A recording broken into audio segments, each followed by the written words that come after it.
Livonijos ordinas prieš Teutonus. Gaunasi Teutonų ordino karys atvirą tipo šalmu. Praktiškai metalinė skrybėlė turi. Toks šalmas turi plačius grybius ir apsaugo nuo smūgių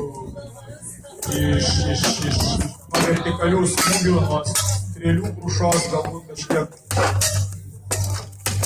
Ir aišku, užtikrina platų matomumo lauką, gali matyti, bet nuo šoninių smūgių tai visiškai neapsaugo, todėl Livonijos ordino atstovai yra sunkiau gautis, negali naudoti pjaunamųjų horizontalių smūgių į veidą skrybėlę.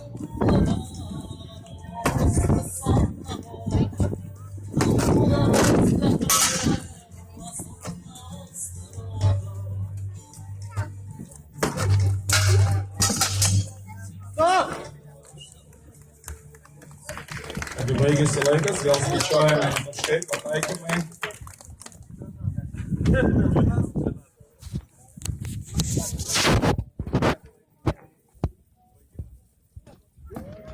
Na ir laimėjo Teutonų